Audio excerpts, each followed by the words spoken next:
Olá pessoal, sejam todos muito bem-vindos ao nosso canal Minutos de Reflexão. Hoje é sexta-feira santa, dia 10 de abril de 2020. É com muita alegria que eu vou trazer mais um trechinho que eu tenho certeza que vocês vão gostar. É muito curioso. O trechinho chama-se O Sal da Terra.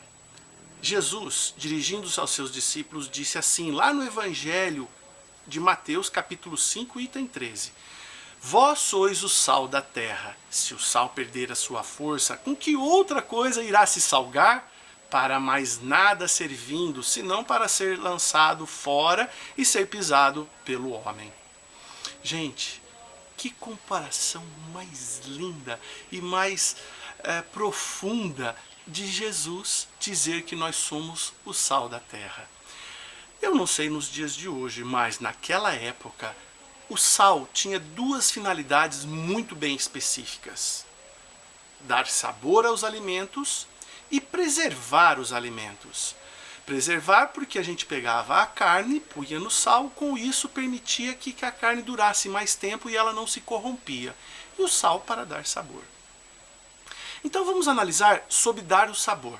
A gente tem três situações em dar sabor nos alimentos: muito sal, pouco sal e sal na medida correta. Então é importante que a gente saiba que o sal, para poder fazer a sua função, ele deve se penetrar por entre os alimentos de forma uniforme. E ele está dizendo que nós somos o sal. Então nós temos que penetrar nos alimentos de forma uniforme, do mesmo jeito que não fique muito salgado num canto, pouco salgado no outro, para que ele se espalhe de forma uniforme.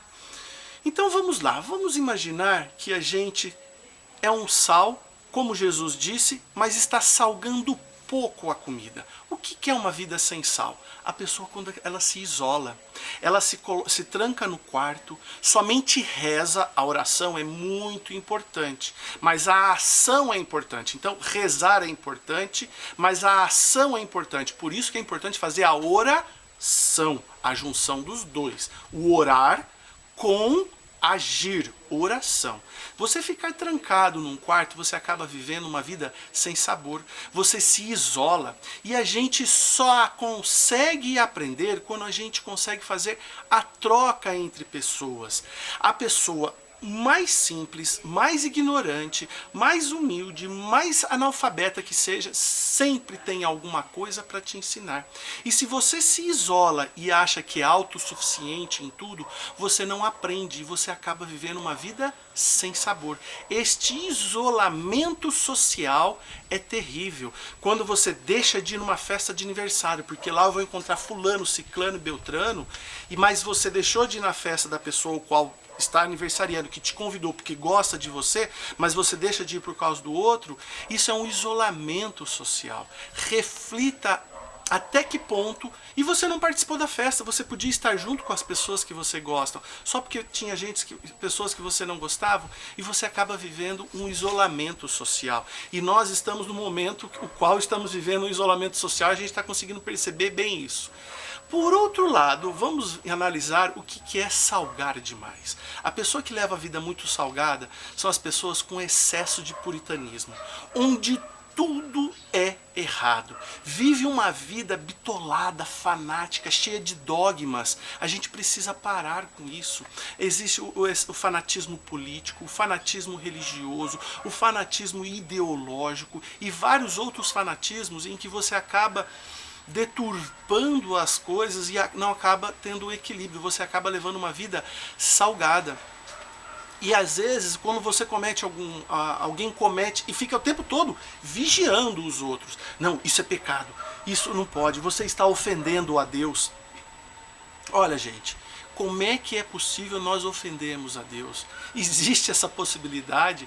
Deus, ele é a inteligência suprema, o amor infinito. A gente não consegue ofender a Deus. O que a gente consegue fazer é ir contra as suas leis. Mas aí ele vai vingar de você? Ele vai te dar? Não. Ele coloca as leis. Se a gente não as cumpre, ele automaticamente coloca uma força oposta nos corrigindo a direção.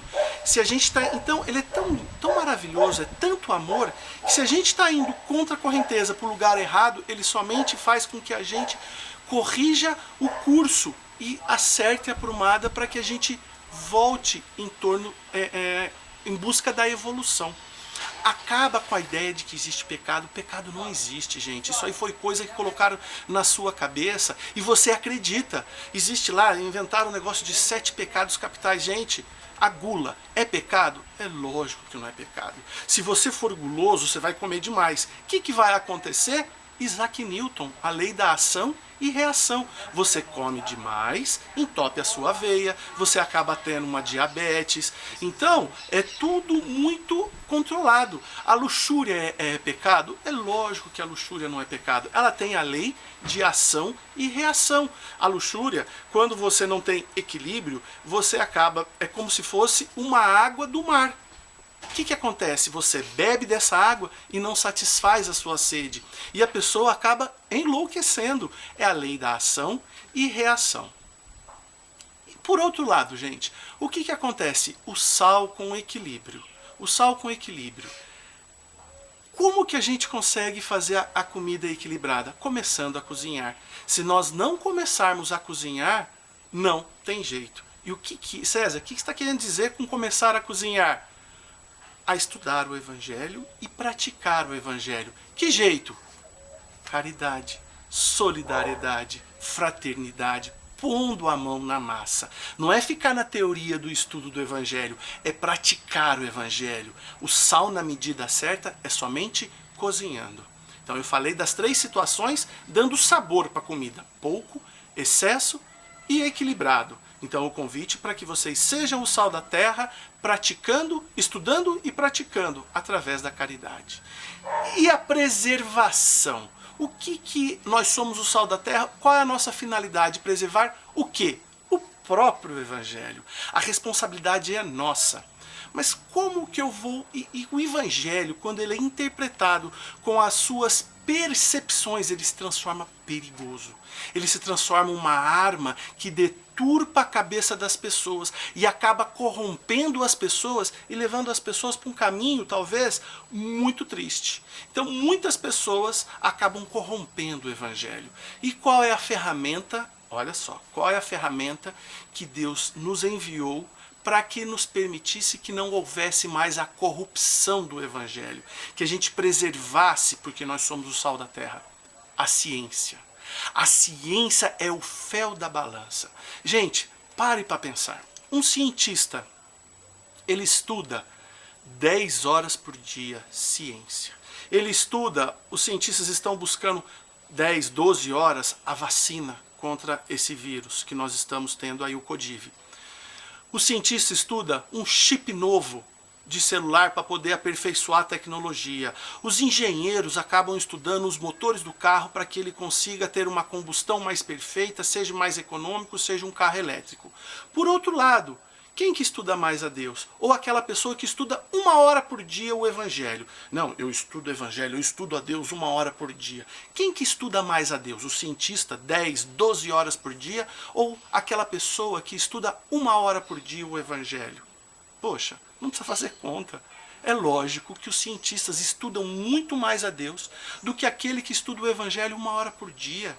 Então o que precisa fazer? A integração entre religiosidade, o próprio Evangelho do Cristo com os cientistas. E nós não temos que esperar que os cientistas venham para nós. É nós que temos que ir de encontro a eles. Esse abraço é muito importante para a evolução espiritual de quem? Do planeta. Então a gente precisa fazer com que isso haja uma simbiose onde todo o planeta ganha. Vocês conseguem perceber isso?